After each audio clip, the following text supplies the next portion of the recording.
नमस्कार दोस्तों, इस वीडियो में हम बात करेंगे कि किसी भी कैंसर मरीज को भूख कम क्यों लगती है, क्यों वो कैंसर के साथ में कमज़ोर हो जाता है। तो यहाँ पे हम जो कैंसर पेशेंट की बात करेंगे, इसमें क्या क्या फैक्टर है जो ये भूख कम करता जाता है। पहले फैक्टर है कैंसर खुद। जब कैंसर कहीं डेवलप हो रहा होता है तो वो वहाँ पे अपनी कॉलोनी बनाना शुरू करता है, ग्रोथ करता है, तो उसमें से कुछ केमिकल्स रिलीज होते हैं। कुछ जब वो जब कॉलोनी बना रहे होते हैं तो बॉडी की जो सेल है, जो इम्यून सेल है, वो उन पे अटैक करती है और इस अटैक के दौरान जो सेल के अंदर से केमिकल सीक्रेट होते हैं जिनको हम साइटोकाइंस बोलते हैं, वो फैक्टर्स है, वो भी भूख कम करते हैं। ये क्या करते हैं कि ब्रेन के उस एरिया को प्रभावित करते हैं जहाँ से भूख की अनुभव होता है। तो ये जो चीज़ें हैं, तो एक तो ब्रेन जो ट्यूमर है वो खुद हो गया, सेकंड इम्यून रेस्पॉन्स की वजह से हो गया। अब क्या होता है कि ट्यूमर साइटोकाइंस के अलावा भी जैसे लैक्टेट है, ट्रिप्टोफैन है, ये भी रिलीज करते हैं, या इनके प्रोडक्शन के दौरान जो केमिकल बन रहे हैं, ये केमिकल्स भी भूख को रोकते हैं। तो ट्यूमर कहीं शरीर में होना, छोटा ही हो चाहे, जब वो डेवलप होना शुरू होता है, उनके केमिकल की वजह से भूख कम होना शुरू हो जाती है।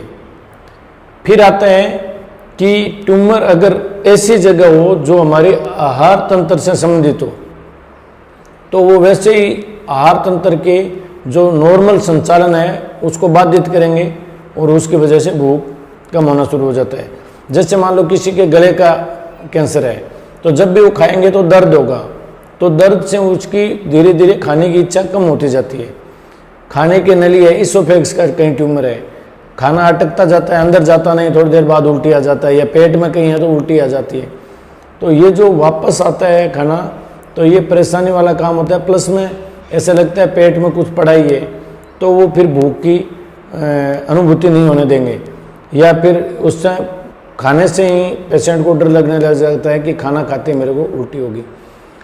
पेट के अंदर जो ट्यूमर्स हो इंटेस्टाइन के, उनमें कुछ ट्यूमर्स वो हार्मोन सीक्रेट करते हैं, या जो भूख लगाने के लिए जो हार्मोन्स होते हैं उनको रोक देते हैं, जिनसे जो पेट की मोटिलिटी है, जो आंत आगे की तरफ चलता रहता है, तो वो खाना जो खाया है उसको आगे निकालते रहते हैं, पचाती रहती है और आगे लास्ट में फीकल मैटर के रूप में निकाल देते हैं। तो ये जो आगे की तरफ गति होती है, ये भी अगर कम हो जाए तो हमारा पेट भरा भरा लगेगा, तो भूख नहीं लगेगी।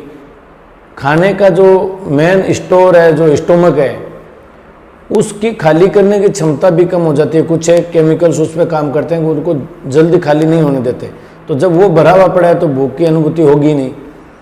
तो ये हो गया कि हमारे पाचन तंत्र में कोई दिक्कत आ रही है। वो पहले जो ट्यूमर ने कहा था, वो किया था, वो सेंट्रल नर्व सिस्टम पे एक्ट कर रहा था। यहाँ पे लोकली इंटेस्टाइन पे प्लस में सेंट्रल नर्व सिस्टम, दोनों पे एक्टिविटी की वजह से भूख कम होना शुरू हो जाती है। तीसरी चीज़ आती है कि हमारा ट्रीटमेंट, जब कैंसर का ट्रीटमेंट शुरू करते हैं तो वो भी टॉक्सिन्स ही होते हैं, केमिकल ही होते हैं, जिनसे कैंसर सेल को ख़त्म किया जाता है। तो उनके जो साइड इफ़ेक्ट्स आते हैं उसमें नोजिया, वोमिटिंग काफ़ी कॉमन है। नोजिया मतलब जिदोरा होना, और वोमिटिंग मतलब आपकी उल्टी आगे जो भी खाया। तो ये जो चीज़ें हैं, इनसे क्या भूख की अनुभूति होगी नहीं, या भूख लगेगी नहीं, अच्छा ही नहीं लगेगा खाना।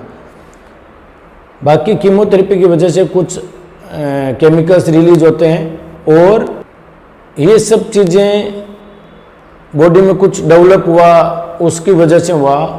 कुछ एक कारण ऐसे होते हैं, जैसे मान लो डिप्रेशन है, तो पेशेंट जब इस बीमारी का पता लगता है, या कीमोथेरेपी ले रहे होते हैं, या किसी कारण से कई बार कुछ मेडिसिन होती है वो भी डिप्रेशन डेवलप करती है। जब डिप्रेस हो जाता है, उसको कोई भी चीज़ अच्छी नहीं लगती, वो दुखीपन रहता है, तो उस कंडीशन के अंदर भूख लगना कम हो जाता है, सारे प्रोसेसिंग स्लो हो जाती है। जैसे मान लो हमें कोई अच्छी न्यूज़ नहीं मिले, कभी ख़राब न्यूज़ मिल गई, तो भूख कहाँ होती है, आज मेरे को भूख नहीं है क्योंकि मेरा मन खराब है। तो जब मन खराब होता है तब भी भूख नहीं लगती। तो ये सारे फैक्टर्स पेशेंट की भूख कम कर देते हैं, और जब भूख कम होगी, उसकी इच्छा ही नहीं हो रही, तो वो वैसे ही कम खाएगा, प्लस में खाने की दिक्कत आ रही है तो और ज़्यादा कम खाएगा। ये सारी मिल के पेशेंट का शरीर धीरे धीरे धीरे धीरे धीरे धीरे डाउन होना शुरू हो जाता है, जिसको हम कैचेक्सिक कंडीशन कहते हैं। इन चीज़ों से छुटकारा पाने के लिए भी कुछ उपाय अगर अपन देखें, पहला जैसे मैंने कहा कि भाई डिप्रेशन है, तो डिप्रेशन से उठने के लिए तो योगा और मेडिटेशन बहुत ही अच्छी चीज़ है। योगा का मतलब फिजिकल एक्सरसाइज ही नहीं है, हमारा दिमाग हमारे सांस पे या किसी भी चीज़ पे केंद्रित करना, या हमारे बॉडी के किसी पार्ट में वहाँ दिमाग की नज़रों से देखना। इसमें क्या है, कंसंट्रेशन होता है बॉडी का और उस पार्ट पे, तो वहाँ कुछ अच्छे हार्मोन रिलीज होंगे या अच्छे केमिकल रिलीज होंगे, तो हीलिंग पावर बढ़ती है। तो ये हो गया योगा और मेडिटेशन का। इसके अलावा कुछ मेडिसिन्स आती है जो भूख को बढ़ाती है। जैसे मान लो स्टोमक खाली नहीं हो रहा है, उसको खाली करने वाली हम मेडिसिन दे दें, या जो केमिकल्स ब्रेन में जाके और ब्रेन के कुछ न्यूरोट्रांसमीटर्स हैं उनको उनके साथ इंटरफेरेंस करते हैं, तो हम उनका कुछ एंटी दे दें कि जो केमिकल्स हैं उनको रोकने वाले मेडिसिन्स दे दें। तो वो क्या है कि फिर वो जो भूख नहीं लगने की अनुभूति कराते हैं उनको रोक देंगे तो भूख लगने लग जाएगी। इसके अलावा क्या है कि पेशेंट है वो थोड़ा थोड़ा खाएं, अगर खाने में दिक्कत आ रही है तो पतली चीज़ें पिएं।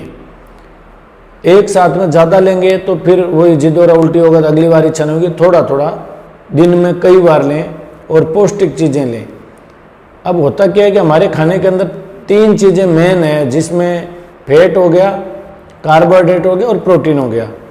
तो यहाँ भी तीनों चीज़ों की ज़रूरत पड़ती है, जिसमें खासकर प्रोटीन और कार्बोहाइड्रेट की ज़रूरत पड़ती ही है। इसके अलावा जो न्यूट्रिएंट्स होते हैं, माइक्रो न्यूट्रिएंट्स, उनकी भी पूर्ति होती रहे। तो जो हम वेराइटीज लेंगे खाने की, अलग अलग तरह की चीज़ें लेंगे, तो वो न्यूट्रिएंट्स वगैरह भी पूरे होते रहेंगे, तो आदमी की इतनी कंडीशन ख़राब नहीं होती है। सिर्फ शुगर लेने से या सिर्फ ग्लूकोज लेने से ये चीज़ें पूर्ति नहीं होगी। कई पेशेंट को देखा जाता है कुछ खा पी नहीं रहे तो ग्लूकोज पिलाते रहते हैं घर वाले। ग्लूकोज सिर्फ इसका समाधान नहीं है, क्योंकि बॉडी को हर चीज़ की रिक्वायरमेंट है। बॉडी में इतने सिस्टम चलते हैं, उनको प्रोटीन की ज़रूरत पड़ेगी, क्योंकि एंजाइम्स किससे बनेंगे, बॉडी की स्ट्रक्चर किससे बनेगी। तो ये सारी चीज़ों के लिए हमें बैलेंस्ड डाइट चाहिए, और वो थोड़ी थोड़ी कई तरह की चीज़ें देते हैं, तो वो सारी चीज़ें पूर्ति हो जाती है। आपको सोचने की ज़रूरत नहीं पड़ती कि मेरे को कितना क्या खाना है, बस आप तो वैरायटी रखो, अलग अलग तरह की चीज़ें जो पेशेंट को अच्छी लगे। यहाँ मरीज के मन की बात भी है कि मरीज को भी चीज़ें अच्छी लगती है। कई बार क्या होता है, मरीज को कोई चीज़ देखते ही जिद और उल्टी होना शुरू हो जाता है, हम कहते नहीं ये तो ताकत की है, तेरे को लेना ही पड़ेगा। ऐसा करने से कोई फ़ायदा नहीं है। उनको अच्छी लगनी चाहिए, उनको भी खाकर खराब महसूस नहीं होना चाहिए। बस आप किसी भी डाइटिशियन से मिलके भी बैलेंस डाइट का चार्ट ले सकते हो। उसमें ये नहीं है पर्टिकुलर यही चीज़ देनी है, उसमें ग्रुपिंग होती है कि भाई इस ग्रुप में से आप एक चीज़ ले लो, इस ग्रुप में से एक चीज़ ले लो, इसमें से एक ले लो।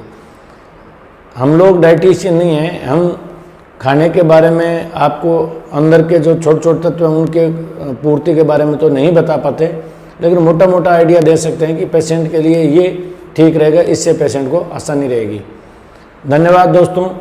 और अगर इससे संबंधित कुछ भी क्वेश्चन हो आप पूछ सकते हो, कमेंट बॉक्स में लिख सकते हो। इस वीडियो को शेयर करें ज़्यादा से ज़्यादा, जिससे ये छोटी छोटी बातें हैं लेकिन लोगों को पता हो, तो एक संतुष्टि मिलती है कि हाँ ये चीज़ मेरे इस वजह से है।